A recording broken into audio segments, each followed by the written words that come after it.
this is a brief presentation on the challenges in drug discovery and development at the preclinical stage. The first concern that I will discuss about it is how to isolate a drug and how it used to be traditionally, how it used to be handled. Traditionally, what we used to do in order to discover a new drug, our source was nature. In other words, we used to be able to isolate active principle from plants. And of course, when we identify compounds that are active, we could, using chemical synthesis, to be able to synthesize these particular drugs. So, field certainly called natural products.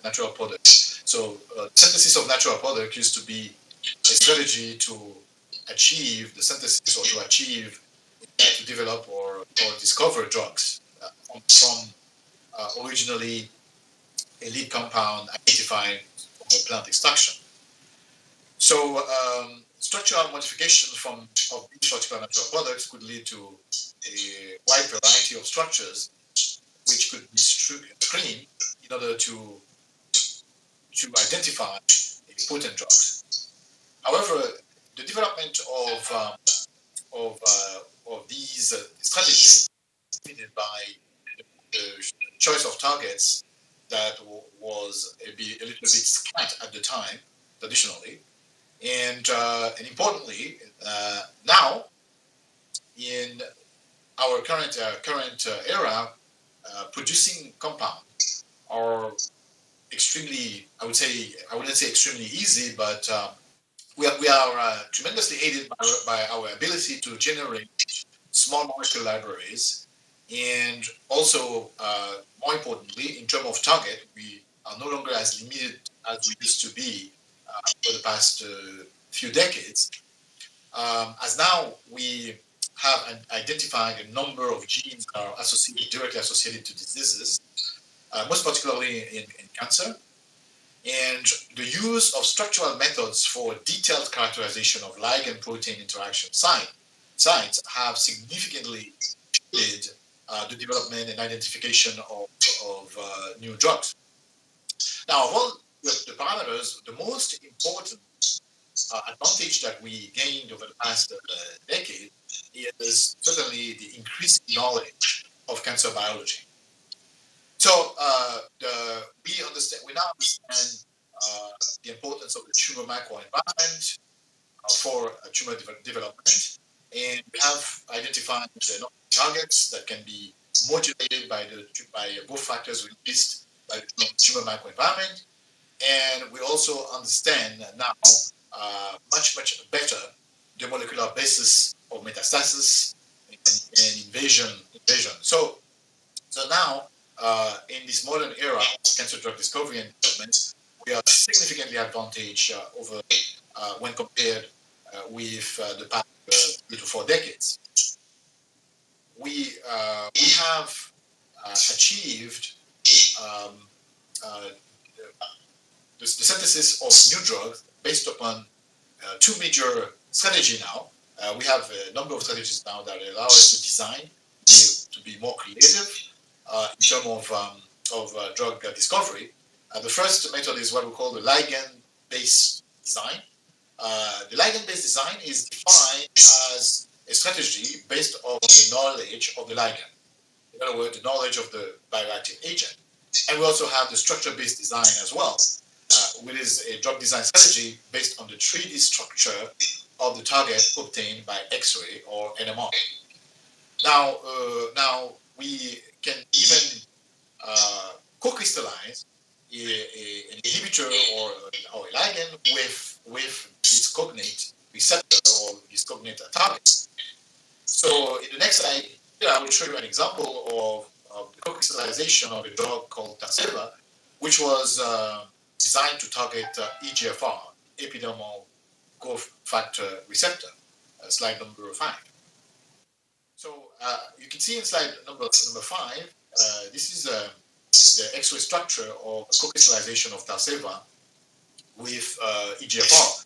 as you can see, the molecule binds to the ATP pocket in a way that the phenyl ring is anchored into a hydrophobic pocket, and the pyrimidine type of ring in the quinazoline system is forming a hydrogen bond with the receptor. So we know well by using co-crystallization, we can easily define the critical parameters for a particular molecule to bind to its cognate receptor. So this is an enormous, a clear example of the technological advantage that we have in terms of creation of new molecular entities. Now, it is technologically feasible for many settings to be able to design a drug, either model it using molecular modeling, and also ultimately co-crystallize the drug in order to be able to define critical parameters and the critical function of the molecule that can underline the binding of the molecule to the cognate site. So we have achieved a lot in terms of methodologies, in terms of strategies to successfully create or discover a new drug. However, as we will see in the next slide, the rate of failure is still extremely high. The percentage of new cancer drugs that are approved for clinical use or that are clinically approved by the FDA is only 5%, which means that most of the drugs of the drug candidates fail in the clinic, and mostly due to the lack of efficacy. So I should say here that despite the fact that we are very advanced in terms of our understanding of cancer biology, despite the fact that we are very advanced in terms of tools for drug design, in terms of assays for evaluating drugs, the rate of failure is still very high.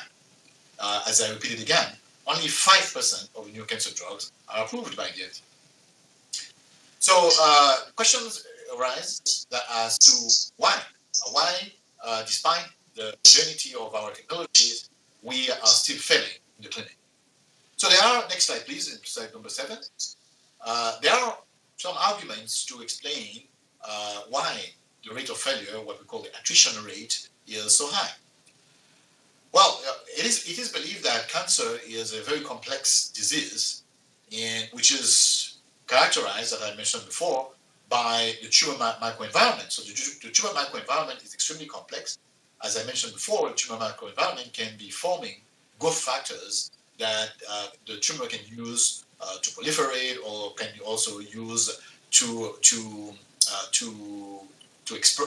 activate expression of genes associated with invasion, thereby promoting tumor progression.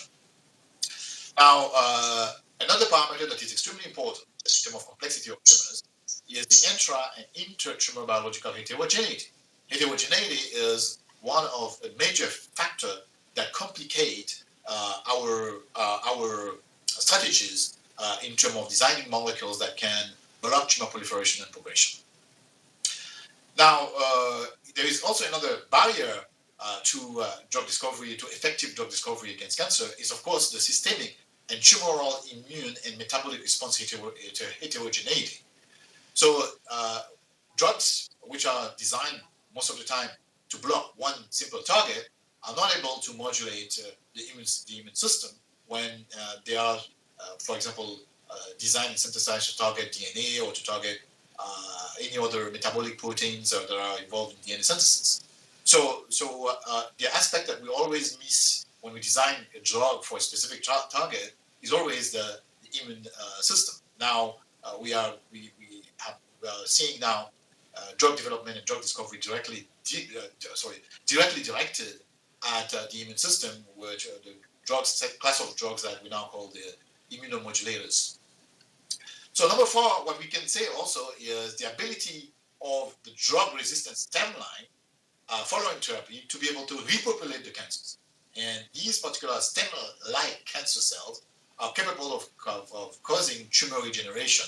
So if our drugs, they fail to kill this particular stem-like cancer, we have, as a result, the tumor research with the tumor, we can see that the tumor can be repopulated and again started to progress again. So with a population of tumor cells that are usually much more resistant to the primary therapy used to control this tumor progression. So cancer is an extremely complex disease, and and as you can see, I only described here for the sake of time only 4 parameters that outline the complexity of tumors. Therefore, these parameters are very rigorous and very solid barrier to anti-tumor therapy when we are trying, most particularly, to target new oncogenes that have been identified. So, despite the fact that we are able to design new drugs, we are capable of inhibiting at low nanomolar level some particular targets, such as, for example, the EGFR, the epidermal factor receptor. Yet, when the tumors are treated with a single drug, they are bound to fail and they are bound to generate resistant population and thereby progressing further. So, why do we fail to address these particular disease complexity? Most of the problems are really in our preclinical model. So our preclinical models are usually designed in mouse, in mouse system, and in models that are developed in the mouse, and some in the rats, but generally the models are in the mouse. We do not have other alternatives to the mouse, and one of the reasons this is as a result we have been able to improve the models, to work on improving the current models that are available. So I will give you a very short review of a very short overview of the currently available model, and then as you will see, as I will talk about these models, you will see that we have tremendously progressed towards trying to develop models that recapitulate well the problems that we just discussed before. For example, the tumor microenvironment, the heterogeneity, and also a proximity or a greater similarity, a greater simulation of how the drug can be in human and how human tumors can respond clinically.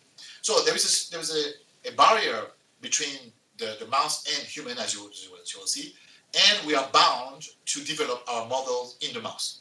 So before making comments about the challenges that we have in this preclinical phase of drug development, I will describe these particular models, and I've chosen to talk about 4 of them.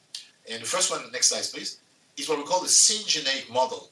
The syngeneic model is such that, okay, here is the list of models. We have the syngeneic model, mouse model. We have the cell-derived xenograft that is called CDX, also CDX. And we also have the new patient-derived xenograft, which is commonly called PDX. And we have also the hollow fiber assay. This particular assay was developed at the National Cancer Institute of the United States, and it allows to rapidly evaluate the potency of compound in vivo in human tumor cells implanted in the animal. So I will describe this particular novel and advancement in terms of in vivo model for drug screening. Finally, we have the genetically engineered mouse, and this is called the GEM model. And in these models, as I will show you, these models are designed for the benefit of this model is such that the tumor can be at its initiation stage and also at its progression stage, which is a better mimic to tumor formation in human. Next slide, please. So let's talk about the syngeneic mouse model. What is the syngeneic mouse model? Is that the cells are the tumor cells that will be used to test. Voila, nice. Thank you. That will be used to test the drug. They are mouse cells that are implanted in the mouse. So that's why we call it a syngeneic model. So traditionally, over the past, I would say 40 years, the syngeneic models were very often used. The classical leukemia P288 model, and some of you may have heard about this particular model. They are mouse cells that are implanted in the mouse, and then the drugs were given IP. Now, the next more advanced model is the xenograft model, the cell-based xenograft model. And in that particular model, as you can see, the mouse that is represented here bears a tumor on the dorsal part of its body. And the tumor mass that you see here is made of human tumors, of human cells. In order for the mouse to be able to tolerate the human cells, you can guess the mouse must be immunodeficient, which is a disadvantage in terms of mimicking or recapitulate human tumors. The human has a robust immune system, but in our model, the mouse is immunocompromised. The next slide, please. The next slide will depict the type of results that my laboratory has obtained using the xenograft model, which consists of grafting human cells onto mouse that are immunocompromised. Just to give you an example, we were developing, we're still currently developing in our group, a concept called combi targeting. This particular concept is taking into account the complexity of cell signaling that control tumor progression, and in the sense that we wish to design molecules that are not single targeted, but rather multi-targeted. So in this model that I'm showing you here, we designed a molecule to be able to generate another molecule capable of inhibiting a target called EGFR, the epidermal cofactor receptor. But the molecule is also programmed to generate what we call a methyl-diazonium. And this particular methyl-diazonium is an alkylating agent that is designed to damage DNA. So therefore, this particular molecule is designed to be an inhibitor of the epidermal cofactor receptor, and also to behave as a cytotoxic, anti-cancer drug, a DNA reactive drug at the same time. So in other words, the molecule, as small as it is some kind of a hidden combination, or a masked type of combination that kind of establishes a bridge between traditional chemotherapy by targeting DNA and the modern targeted therapy by targeting this kinase ATP domain of the EGFR. So when we wanted to make the proof of concept of this approach, after elucidating the in vitro mechanism of action of the class of drugs, we have developed some optimized structures, and we decided to go into the preclinical phase, and we decided to evaluate the potency of this compound in a model that recapitulates, not totally, but at least approximate human tumor growth. So we used the xenograft model where we implanted the human tumor cells. In this case, it was we implanted two human cell type. One cell type, which was next slide, please.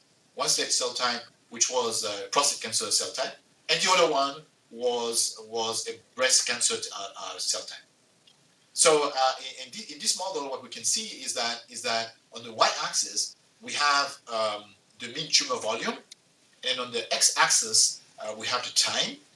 And as you can see, the time in days. So the study lasted 25 days, and you can see that we have a control.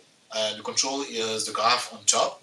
We can see that this particular drug, we call this new drug combi molecule, at a 100 milligram per kilogram dose. We could see that this particular drug block the progression or the proliferation of these particular cells within the tumor. So by reducing the tumor volume as a function of time, we could predict that perhaps this particular molecule could behave in human as a potent anti-tumor agent. So the next slide I will show you, these xenograft models are expensive models, and when their cost can be up to, for some studies, can be up to $40,000 when it is done by CROs in the industry. And in academia, the cost is, of course, less. But however, they are extremely important model that is used in the pharmaceutical industry, and also used by what we call the CROs the contract research organization. So I will talk to you now about kind of, I would say that an example of an asset that was developed in a government institution, the National Cancer Institute of the United States. And this particular assay is a very versatile one. It's an in vivo assay called the hollow fiber assay. It consists of taking fibers and fill these particular fibers with human cancer cells and implant them SC, subcutaneously, in the animal. So on the left side of the slide, you can see an example of an animal to which one of these fibers was implanted. And in this particular fiber that you can see here, the cells, in order to verify whether the cells remain alive or remain viable, the cells were transfected with luciferase, and luciferin was given to the animal. And we can see that, unfortunately, it's not a color picture. We can see that the fiber was shining on the imaging, indicating that despite being inside a fiber, the cells remain alive, and also the cell being alive in vivo when they are implanted to the animals. So the advantage of this assay is that it allows in vivo to be able to utilize, for example, three types of tumor cells. One fiber can contain lung cancer cells, and one fiber can contain, for example, brain tumor cells, and the other one could contain brain. So therefore, we could test one particular drug on three different types of tumors in this very versatile model, which was invented at the National Cancer Institute. It is called the hollow fiber assay.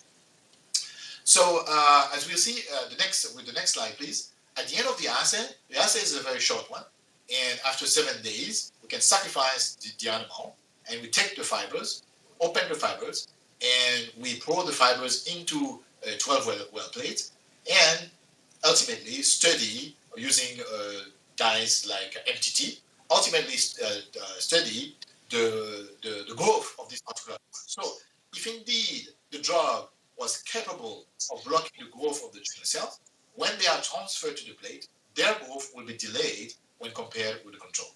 So therefore, it's an extremely important preliminary assay that has allowed the National Cancer Institute to screen drugs that can go into the xenograft model that is a much, much more expensive model. So since the mandate of the National Cancer Institute is to screen and evaluate a large number of drugs, this particular hollow fiber assay is still and was extremely useful in terms of pre-screen.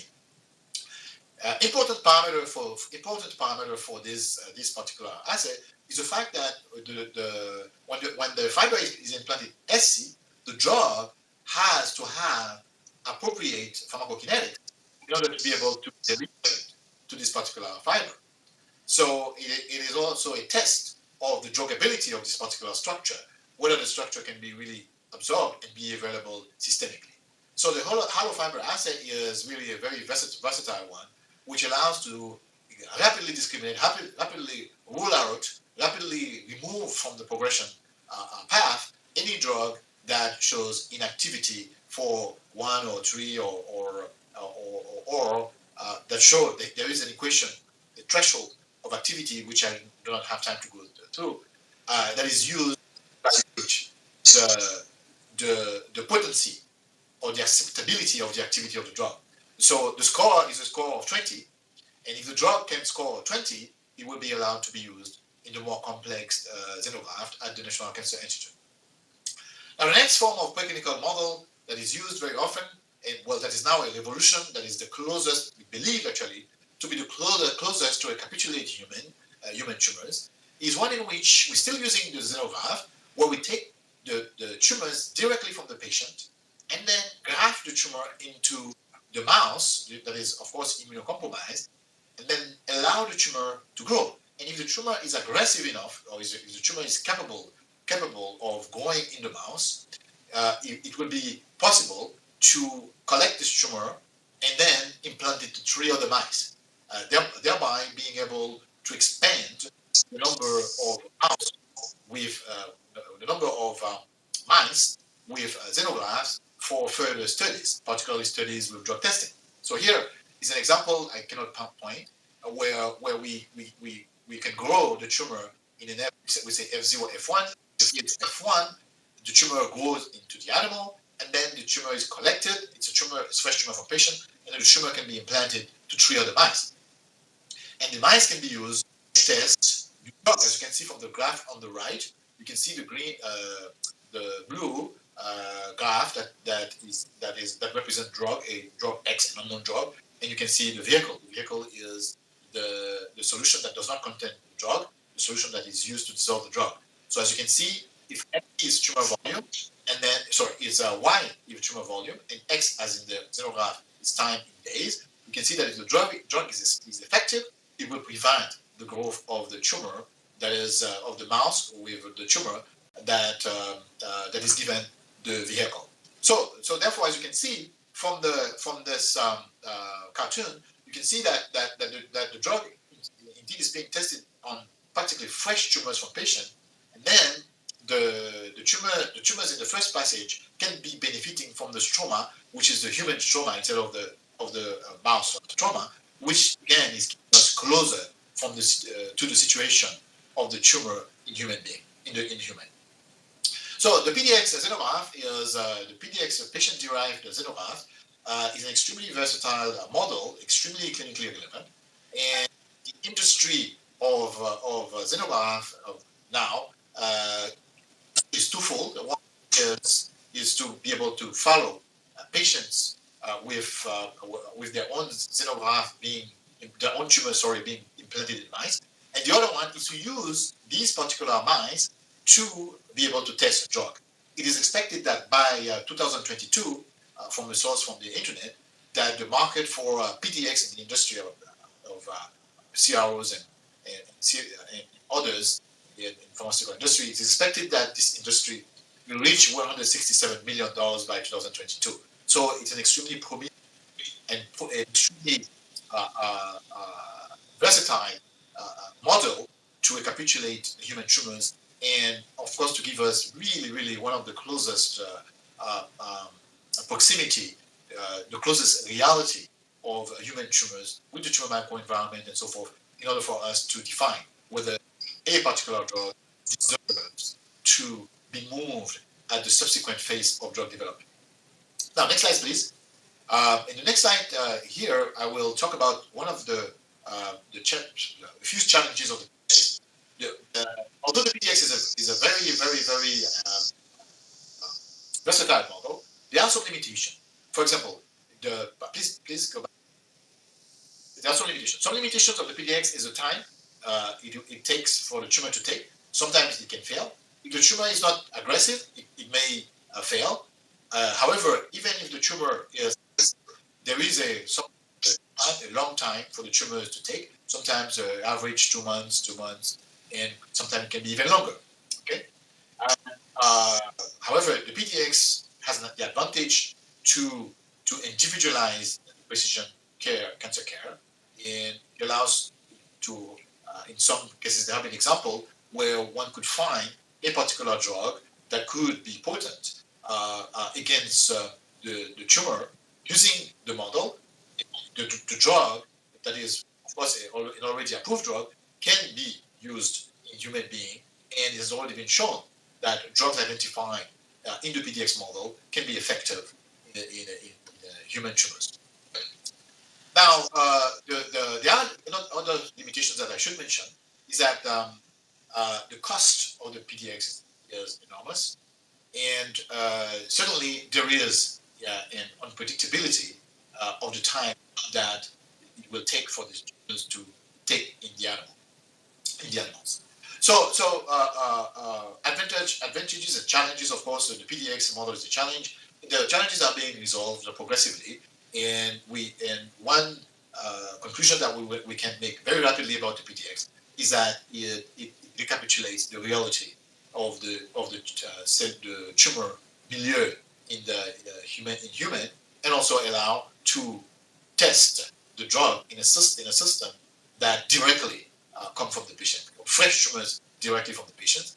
And then genomic profiling of these particular tumors are recapitulating as well the profile of the tumors from human. Now, next slide, please.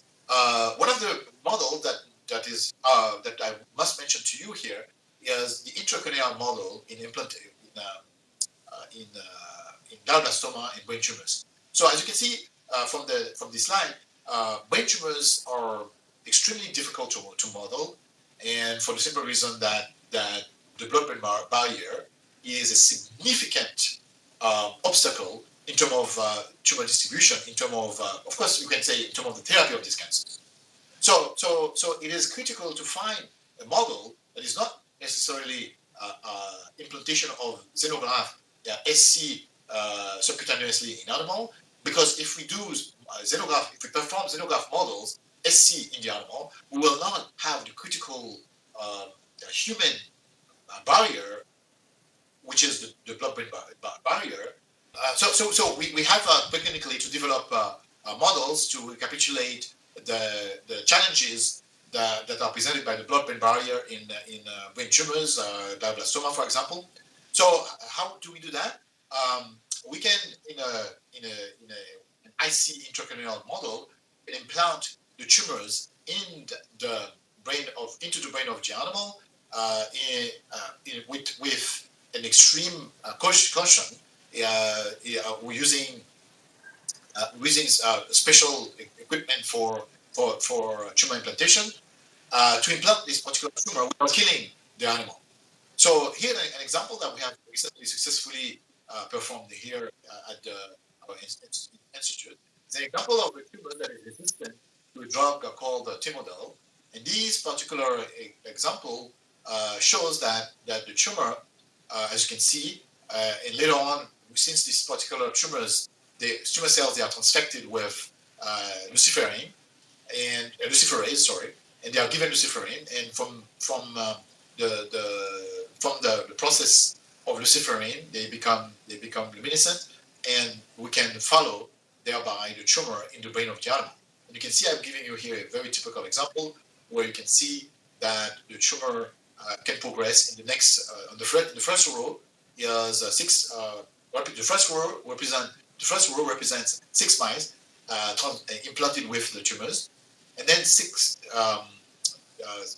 days later, we can see that the tumor significantly progressed, as the image is showing, in the brain of the animal. So this particular model allows to test drugs with the complicated component that the blood-brain barrier represents. So these models are extremely expensive in terms of the industry of CRO, and they are not models that are easy to perform. The implantations are extremely delicate.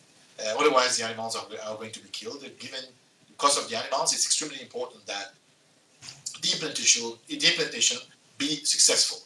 So this barrier, as you can see, of modeling brain tumors in the mice is at least partially solved by using the IC, the intracranial implantation model. However, there are limitations to this. Is that it doesn't really follow the scheme of tumor progression that make it a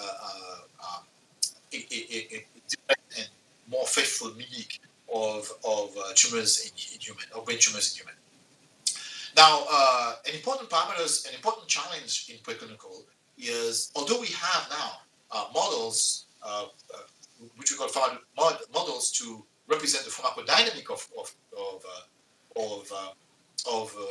drugs, it is also important to consider the pharmacokinetics of the drug, and as we will be shown by the next slide. Can you show the next slide, please? Next slide. And again, before we go on to talk about the pharmacokinetics, we can summarize about the challenge of the pharmacodynamic models that we have. Number one, there is a lack of reliable preclinical technologies that can recapitulate faithfully the complex variables in therapeutic responses and diagnostic accuracy. These can also be one of the main reasons for the high attrition rate that we see in drug discovery and development as well. Now, the other parameters, a parameter which is also not to be, is the difference between human and mouse. although there are a lot of similarity between human and mouse, for example, in the immune system and so on, it is also important also to consider the fact that some differences can, for example, can be elusive, can be confounding. For example, the mice, as I will say, the mice can tolerate higher doses of drug than human. And if you want to have an extremely faithful representation of drug activity in human, it is very important to consider the toxicity level, which is extremely favorable in mice, but not necessarily in human at a certain dose. Now, speaking about differences in mouse and human, let's look at the pharmacokinetics. Just before we talk about the pharmacokinetics and the metabolism of this drug, let's just have a quick look, please, a quick look. At the next slide, please. A quick look before we move on at the genetically engineered model. The genetically engineered models are from the last slide I was referring to the immune system of the mouse, and they are the most compatible model for our current rapid development of immunotherapy and also development of immune checkpoint inhibitors. So that they are the best, the genetically engineered model, the best preclinical platform, because in this particular model, the mice are not immunocompromised. These particular models recapitulate initiation and progression of tumors. Now, although some immune properties differ in mouse from mouse and human, there is significant conservation between these two. And that is one of the main reasons why the great advances now of immunotherapy or immunomodulation therapy is that is one of the reasons why the progress can be significant. I mean by that the main reason is the availability of this particular model with, of course, the similarity, the conservation of the immune system when compared with the mouse and the human. Now, as I said before, the number 3 of this particular slide, I mentioned before that the major advantage that the genetically engineered, the GEM model is offering is that it recapitulates tumor initiation to tumor progression. That is a very, very important important mimic or simulation or emulation of how tumors are initiated in human and how they progress. So parameters associated with initiation and progression in the tumors are maintained in this particular model, in contrast to the xenograft model, whereby we just take the tumor cells from human and then graft it onto the animal. Now, next slide, please. We will now look at another parameter where really the differences in mice can affect predictability of clinical response. Now, just to kind of review a little bit the duality between pharmacodynamics and pharmacokinetics. If you look at this cartoon here, when the drug is administered, and when you can read the word absorption from the top of the slide, the drug is delivered systemically. It is in circulation. It's in systemic circulation, and from systemic circulation, it is delivered to the tissues. And within these tissues, in terms of in the case of solid tumors, the solid tissues are the loci where the tumors can be localized. In the case of metastasis, the tumors can be in many different part of the system, and of course, the drug need to be delivered to reach these particular tumors that have been in remote tissues, sometimes tissues that were remote from the original cancer or the primary cancer. And then on the right, you can see the drug metabolization. Drug metabolization is a critical parameter for the fate of a drug when it is administered to the mice. And in many cases, the enzymes that are responsible for the metabolization of the drug in the mice, they are different from the one that are in the human. So the fate of we do not have any choice of any other models, but we have to be very cautious on making prediction when we use the mice as our model, because the metabolization can be different from the mouse to human.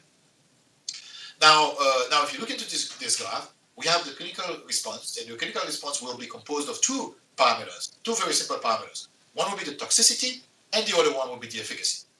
So the duality of pharmacokinetics and pharmacodynamics will be about the clinical response, or in the mice, the tumor volume, whether the tumor volume, we have reduction of the tumor volume or not, which is what we have talked about initially in all this model.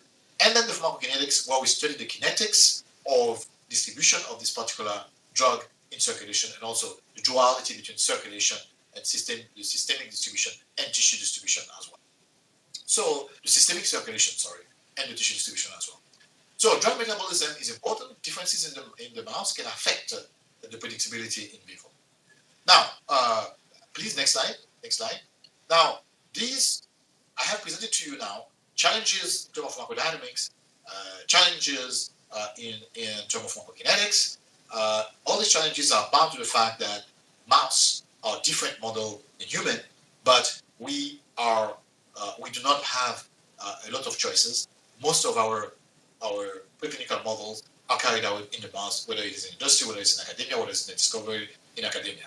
So important parameters to be considered, which are also challenges. Number one is the pharmacokinetics, the ability to modify the targets, which is PD, which is the pharmacodynamic. Pharmacokinetics is the ability to study the kinetics of distribution of the drug systemically, and pharmacodynamics is the ability to modulate the target. And this, of course, we advise for this challenge to perform them in the tumor-bearing mice.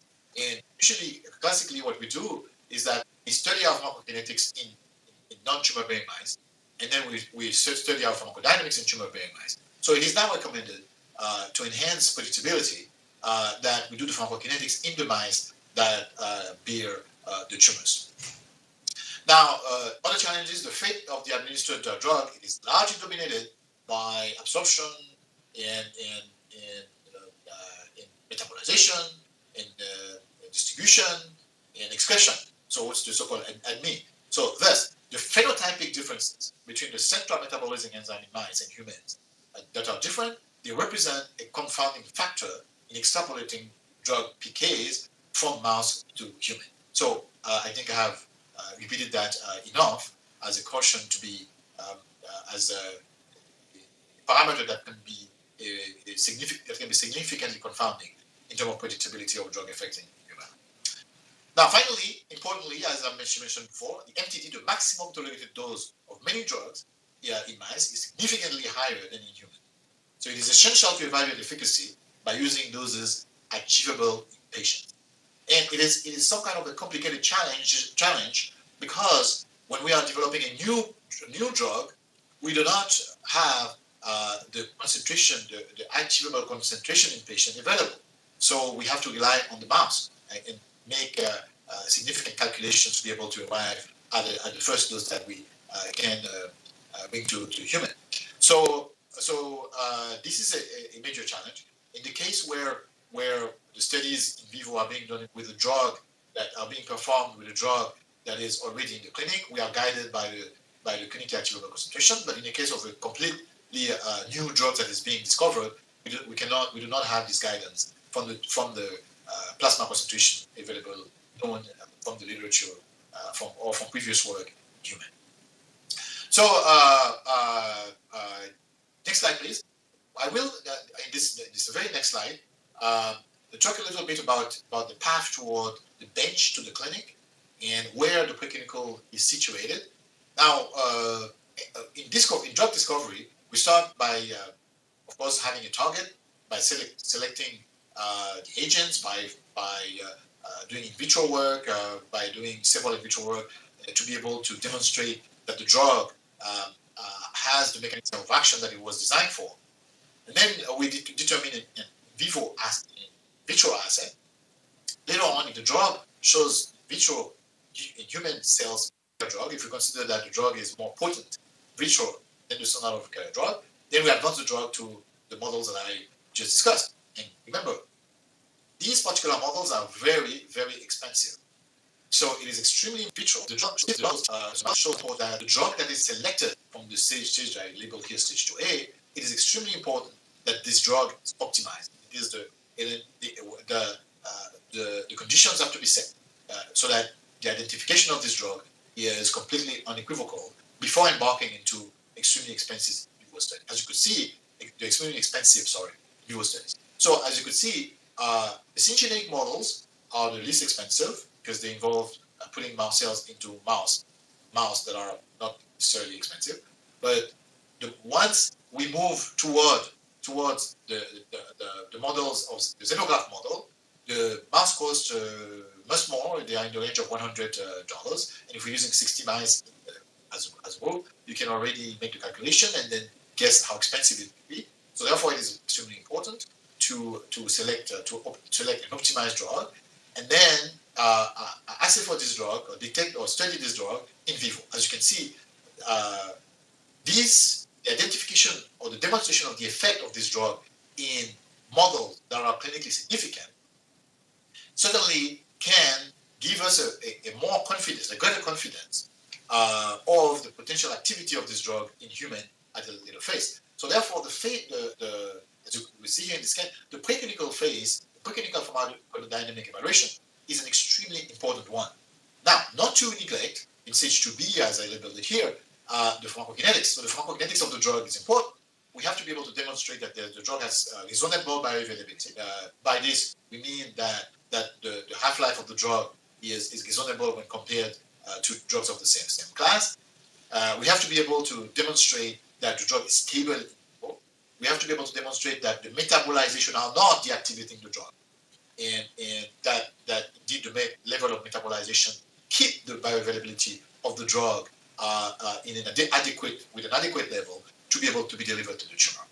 Now, the next stages are the stage number 3, where the drug has to be evaluated in preclinical toxicity with the dog and the rat. The dog and the rat, these level of toxicity is called GLP toxicology, and the GLP toxicology is extremely expensive.